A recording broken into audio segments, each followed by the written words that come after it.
प्रिय छात्रों नमस्कार। प्रश्नावली 2.3 में हम लोग प्रश्न क्रमांक 1 का दूसरा क्वेश्चन करेंगे। इसमें भी हमें विभाजन एल्गोरिथम प्रयोग करके px को gx से भाग देने पर भागफल और शेषफल ज्ञात करना है। तो सबसे पहले जो हमें लिखा है उसको हम ज्यों का त्यों लिख लेंगे, दिया है मैं। और जो हमारा gx है इसको व्यवस्थित करते हुए हम लिखेंगे। जो अचर पद है इसको हम बाद में लिखेंगे और जो चर राशि है इसको हम पहले लिख देंगे। आइए लिखते हैं। तो इस तरीके से आप लिख लेंगे और इसमें मैंने x वर्ग के बाद -x लिखा हुआ है और उसके बाद +1 लिखा हुआ है। इसी तरीके से आपको भी कर लेना है, उसके बाद ही आगे बढ़ना है। अब हम लोग भाग का चिन्ह बना लेते हैं। तो यहाँ पर भाग के चिन्ह में आपको जो बड़ी संख्या दिख रही है उसको अंदर लिखेंगे। ये जो है x पर 4 की घात यानी px को आप हमेशा अंदर लिखोगे, -3x वर्ग +4x +5। और जो gx है उसको आप बाहर लिखोगे और इसको आप यहाँ पर लिख सकते हो, यहाँ पर x वर्ग -x +1। अब आपको भाग प्रोसेस करनी है। तो चलिए किस तरीके से करते हैं देख लेते हैं।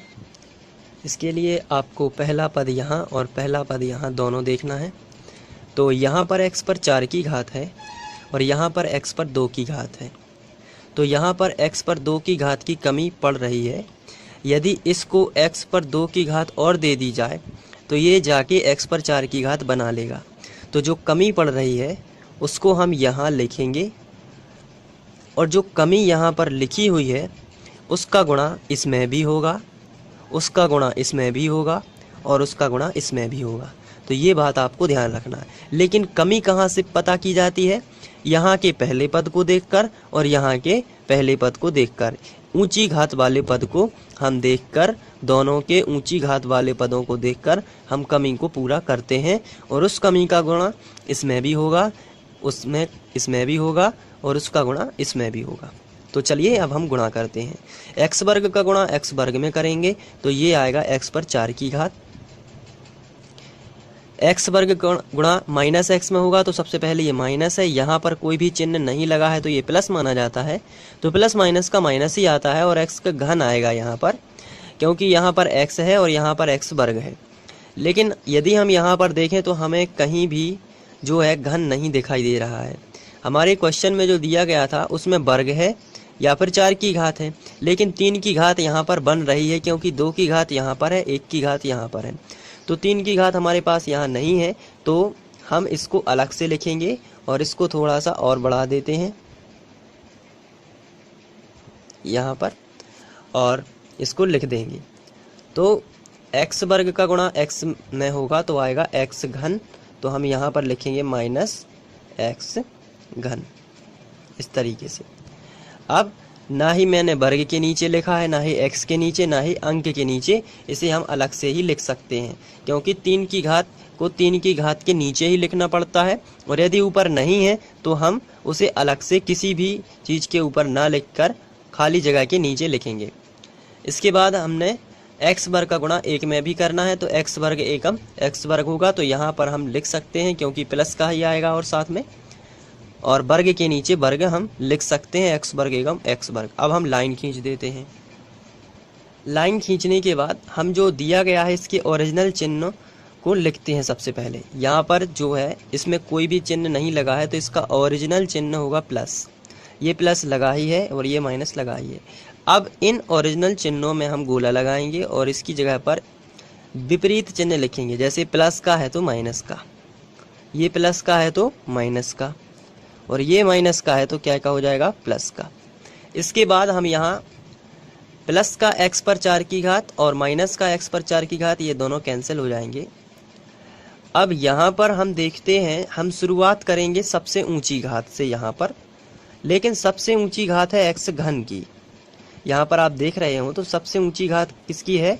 x घन की, और वो भी प्लस का बन चुका है। तो इसको हम आगे जाके यहाँ पर लिख सकते हैं सबसे पहले। तो यहाँ हम x घन को लिख लेते हैं सबसे पहले। तो उसके बाद हम वर्ग को, फिर ये सब चीज़ें लिख सकते हैं। तो जो अकेला था, खाली था, इसको हमने यहाँ पर लिख दिया है। अब इसको दोबारा लिखने की जरूरत नहीं होगी। अब हम वापस से यहाँ ध्यान देते हैं। -3x² और -x², माइनस का 3 और माइनस का x², ये जाके बनेगा माइनस का ही 4x²।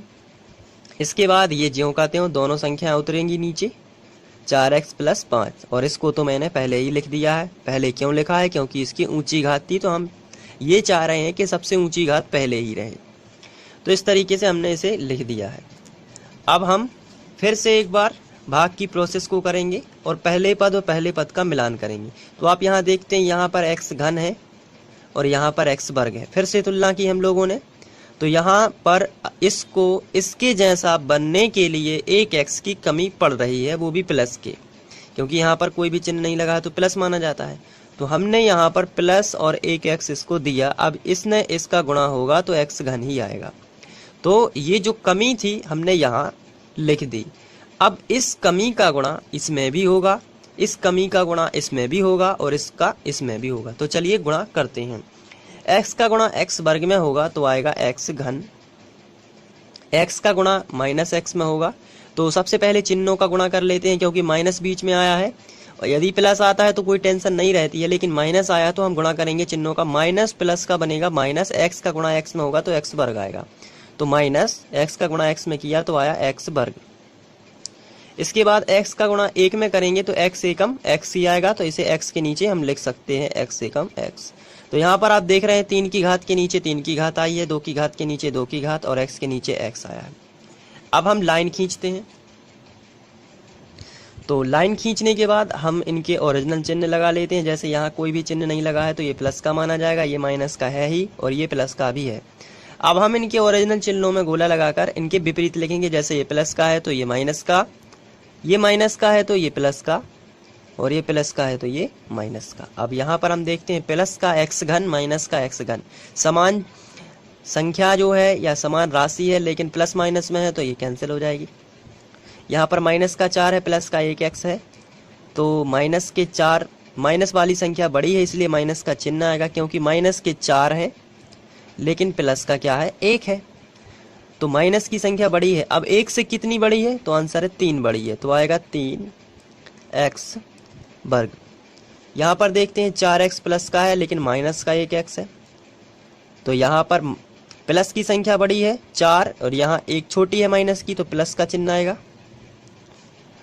और 4 में से 1 चला जाएगा तो 3 आएगा। 3x और प्लस के 5 हैं ही पहले से। अब यहाँ पर हम फिर से इस वाले की कमी और इसमें कमी देखते हैं। यहाँ पर x² है, यहाँ पर भी x² है, मतलब घातें समान हैं, लेकिन माइनस का 3 यहाँ पर है, माइनस का 3 लेकिन यहाँ पर नहीं है, तो कमी कितने की पड़ जाती है यहाँ पर? -3 की। तो हम यहाँ पर लिखेंगे -3 और -3 का गुणा इसमें भी होगा, -3 का गुणा इसमें भी होगा और -3 का गुणा इसमें भी होगा। तो चलिए करते हैं। तो -3 का गुणा सबसे पहले x² में होगा तो आएगा -3x²। इसके बाद -3 का गुणा -x में होगा तो माइनस माइनस का क्या हो जाएगा? प्लस, और 3 का गुणा x में होगा तो 3x, तो ये आएगा +3x। इसके बाद आप यहाँ पे -3 का गुणा 1 में करेंगे तो प्लस माइनस का पहले क्या बनेगा? माइनस, क्योंकि अलग अलग चिन्हों का माइनस ही बनता है, तो यहाँ माइनस लगा देता हूँ पहले, और 3 एकम 3 हो जाएगा। अब हम लाइन खींच देते हैं। लाइन खींचने के बाद हम ओरिजिनल चिन्हों में गोला लगाकर उनके विपरीत, जैसे प्लस का है, माइनस का है तो प्लस का, प्लस का है तो माइनस का, माइनस का है तो प्लस का कर देते हैं। ये दोनों माइनस का 3x² प्लस का 3x², ये दोनों कैंसिल हो जाते हैं। यहाँ +3x -3x ये भी कैंसिल हो जाते हैं और 5 और 3 8 हो जाता है।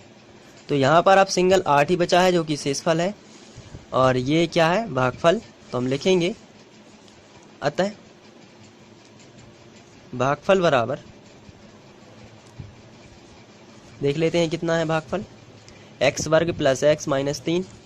तो यहाँ पर हम लिखेंगे अतः भागफल बराबर x² + x -3, और शेषफल जो है वो आया है 8 प्लस का, तो हम प्लस का 8 लिख देते हैं।